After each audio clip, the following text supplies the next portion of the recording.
Hey everyone, welcome back to the channel. Today I'm diving into the thrilling story of Dare to Harm the Billionaire's Wife, a roller coaster ride of betrayal, revenge, and true love. The story begins in a hospital. Our hero, Vincent Wilson, lies unconscious on a hospital bed, while our heroine, Jessica Smith, stands beside him, tears filling her eyes. After the checkup, the doctor sadly informs Jessica it's time to let him go. His chances of recovery are extremely slim. Jessica refuses to accept this. With tears streaming down her face, she pleads, Doctor, if there's even a small hope, please do it. I want him back. I will do anything. The doctor sighs and says, If that's your decision, there is one treatment we can try, but it's very expensive and I'm not sure you can afford it. Without hesitation, Jessica responds, No matter what it costs, I will find the money. I need him back. I need to see him recover. The doctor then mentions, I heard you were even planning to sell your kidney. I know how much effort you've put in for him over the past years, but the treatment I'm suggesting costs $100,000 per injection. Jessica remains silent for a moment. Her heart feels heavy, and then she firmly says, I will make the money somehow. Please give me a little time. We can start the treatment. Moved by her sincerity, the doctor takes out $20,000 from his pocket. He explains, This is the amount all the doctors and staff have collected for Vincent. We have witnessed your struggles, and seeing the love between you two made us realize that true love still exists. We want to see you both happy together. Jessica, overwhelmed with emotion, doesn't know what to say. She cries, thanking the doctor for the money and promises to repay it someday. But the doctor smiles warmly and says, No need to return it. Just focus on saving him. Jessica holds the money and shows it to Vincent. See, Vincent, she whispers. So many people care about us. I promise you, I will do everything I can. Please don't give up on yourself.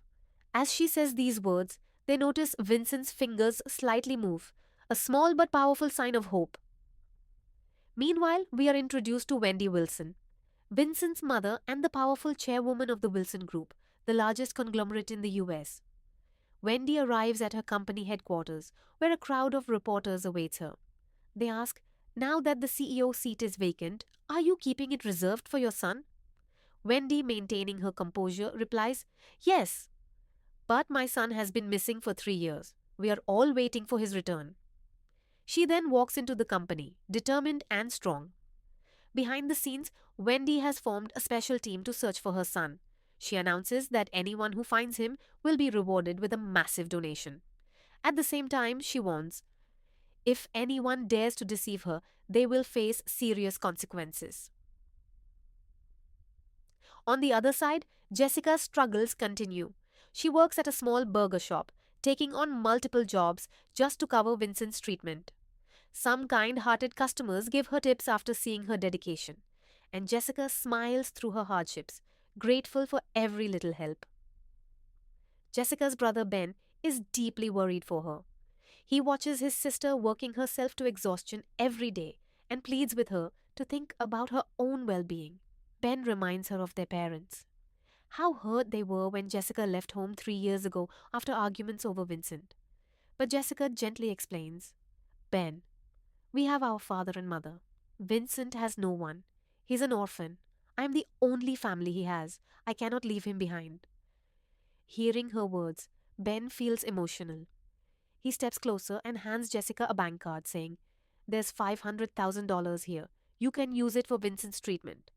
Jessica is shocked. How did you get so much money? She asks. Ben explains, It's not just mine. Our father sold our house, and $100,000 is from my own savings. Even though father was angry before, he still cares about you. Both he and mom love you. We're living in a rented house now. I'll share the address. You can visit whenever you want. Tears well up in Jessica's eyes.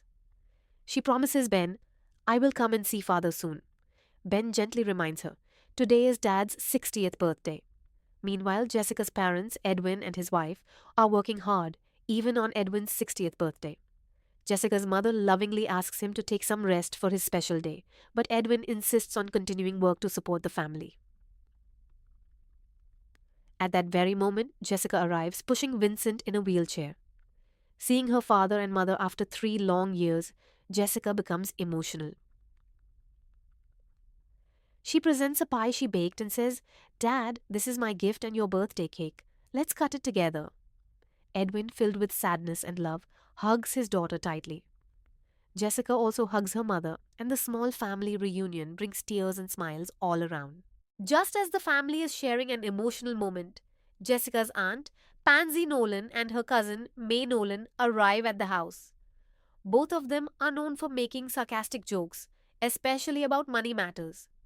As soon as they step in, they begin advising Jessica. "Why are you ruining your life for a man in a coma? You are only making your parents poor again. You're young and beautiful. You deserve a rich husband who can give you a better life." Hearing these hurtful words, Jessica gets angry. Her father too steps forward and firmly says, "This is our personal matter. Please don't interfere."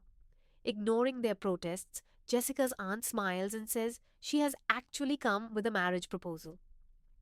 She introduces Adam Davis, the son of the Wilson Group's general manager. Pansy explains that Adam is wealthy, and if Jessica marries him, she can live a luxurious and peaceful life. Jessica immediately refuses, saying, "I'm already in a relationship. I don't want anyone else to wait for me or come here with proposals." Adam, feeling insulted, mocks her. "Why are you still waiting for a man who is in a coma? He could die at any moment. Come with me. I'll marry you, and I'll even give you $2 million. With that money, you can buy a new house and anything else you want." Although Vincent cannot speak, he hears everything. In his mind, he keeps repeating, "Stay with me, Jessica. If I come back to life, you won't have to worry about money." Vincent struggles, trying hard to move his hand and open his eyes, but no one notices. Jessica, standing strong, rejects Adam's offer. Furious, her aunt moves forward and angrily kicks Vincent's wheelchair. Seeing this, Jessica quickly pulls her aunt away. May, Jessica's cousin, steps forward, raising her hand to slap Jessica. But in a miraculous moment, Vincent opens his eyes and grabs May's hand tightly. Everyone stands frozen in shock. Jessica's eyes fill with tears of happiness. Her parents are also overwhelmed with joy, witnessing Vincent waking up after all these years. However, Jessica's aunt coldly says, "What difference does it make? He's still poor and half paralyzed." "Jessica, you should marry the handsome and rich Adam. He can give you and your family everything you want." Trying again, Adam offers Vincent $2 million if he allows Jessica to marry him. Jessica stands firm and says clearly, "I don't want your money. I don't want to be your wife. Leave us alone." Hearing Jessica's strong rejection, Vincent's anger rises inside him. But Jessica quickly leans towards him and whispers, "Vincent, please stay calm. These people are rich and powerful. They have connections with the mafia. We can't afford to fight them now."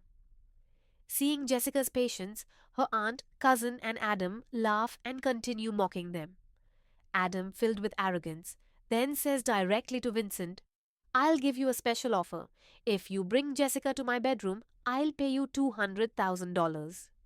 Jessica's father, unable to control his anger anymore, moves forward to hit Adam.